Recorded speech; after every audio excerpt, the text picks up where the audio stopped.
Olá, boa noite.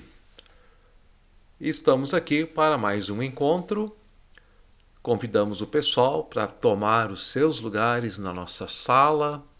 Que bom que ela é ampla, muito grande, cabe muita gente por aqui e a gente fica feliz em recebê-los nesta noite também.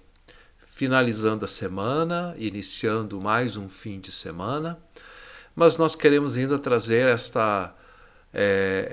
este pequeno estudo, né? Na verdade, é um pequeno estudo debaixo daquele grande tema, o que eu creio.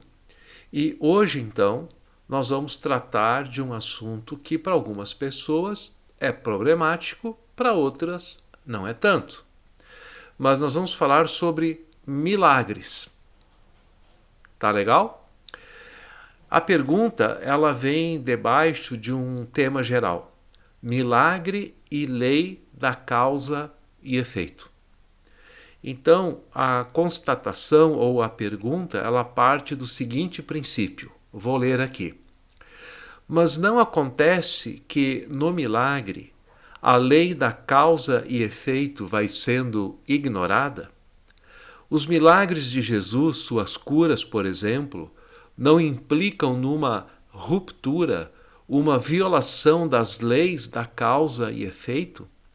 Na ciência, qualquer teste só é considerado válido se puder ser repetido sob as mesmas condições. Um milagre não pode ser repetido. Ele simplesmente não parece caber dentro de um sistema de fenômenos previsíveis. Este é o assunto, né, que é colocado por determinada pessoa e cuja resposta, então, nós vamos procurar trazer aqui. A lei da causa e efeito, você já deve ter ouvido falar muito sobre isto, né? É realmente básica para a vida de todas as criaturas. Básica também para o raciocínio do animal racional ser humano, como define o dicionário. Esta boa e misericordiosa lei de Deus permite previsão e planejamento. Sem ela, o mundo seria um caos. Mas a lei da causa e efeito não é nenhum automatismo compreensível em si mesmo, como entenderam os materialistas da escola antiga. Hoje se sabe, por exemplo, que no mundo das partículas subatômicas chegamos ao limite do conceito clássico da lei da causa e efeito. As partículas, as emissões de ondas, as radiações subatômicas simplesmente não se comportam segundo esta lei. Não são previsíveis, se observadas individualmente. O que o cientista pode constatar é uma probabilidade de a partícula se comportar desta ou daquela maneira. Se homens como Ernst Haeckel e Karl Marx, que entenderam a matéria como soma de átomos iguais a pequenos tijolinhos compactos, pudessem ter dialogado com cientistas nucleares como Max Planck e Enrico Fermi, teriam perdido o chão debaixo dos pés. A matéria, considerada outrora a coisa mais simples e concreta do mundo, se transforma em campo de força, em energia, quase uma coisa espiritual. A assim chamada mentalidade científica está sendo posta em dúvida, hoje, pela própria ciência. Os pensadores realmente grandes entendem que o universo é regido por leis, mas que estas são muito mais complexas do que todas as fórmulas que a mente humana pode imaginar.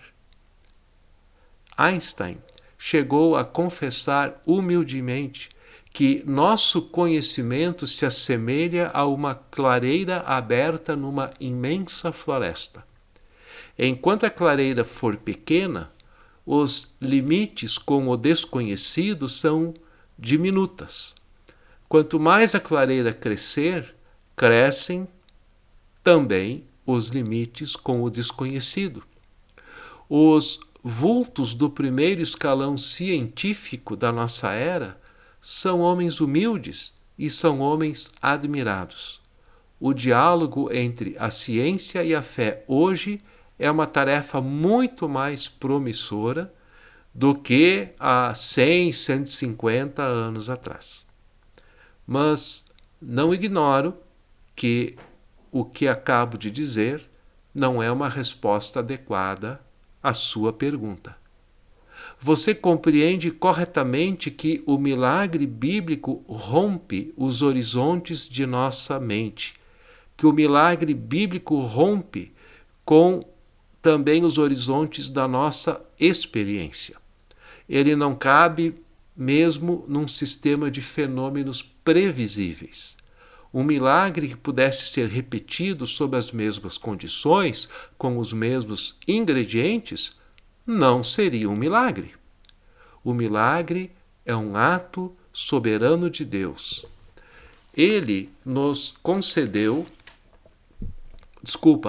confronta com uma realidade da qual não nos podemos apoderar, repetindo a experiência, dentro de um esquema de condições que aprendemos a controlar. Os milagres bíblicos são sinais da sabedoria de Deus, erguidos no meio de um mundo revoltado, condicionado pelas causas e efeitos de sua revolta. Eles não têm o propósito de satisfazer a comichão da curiosidade dos homens pelo sobrenatural. Este campo fica reservado a pessoas do tipo sensitivas. Antigamente, quem lembra, se falava muito do Uri Geller, que entortava cabos de colheres e garfos com a mente, e colegas seus desta área, antigos e modernos. O milagre do simples feito sobrenatural, transcendente ou mágico, não passa de caricatura do milagre que Cristo faz. Ainda mais um pouco.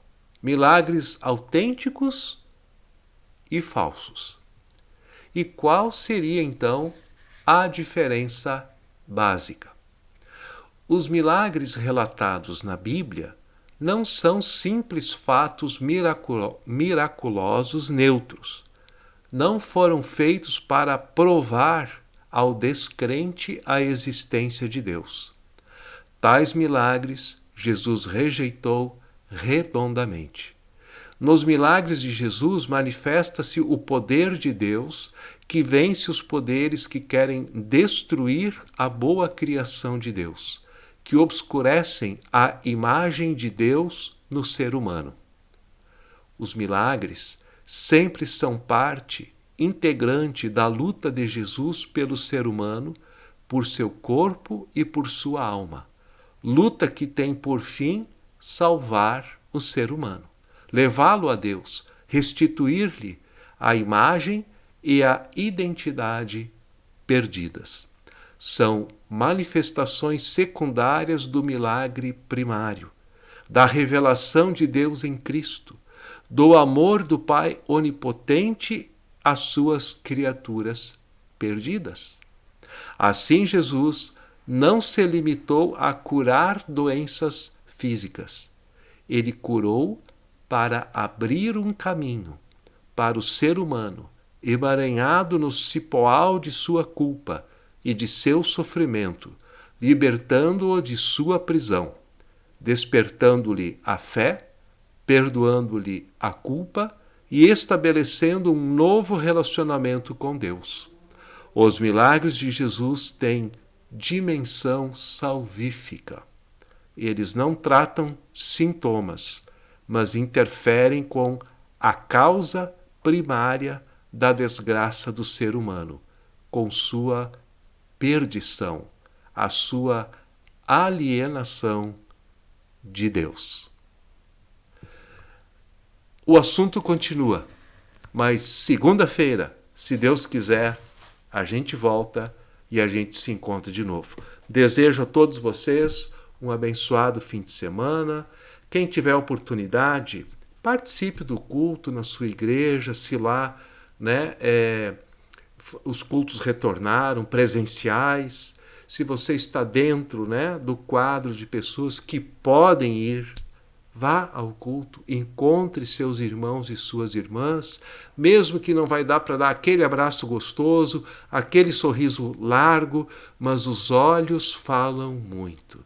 E a gente tem necessidade de se olhar de mais perto, mesmo que seja a 1,5 metro de distância. Tá bom, gente? Fiquem bem, fiquem com Deus e até a próxima oportunidade. Tchau e boa noite.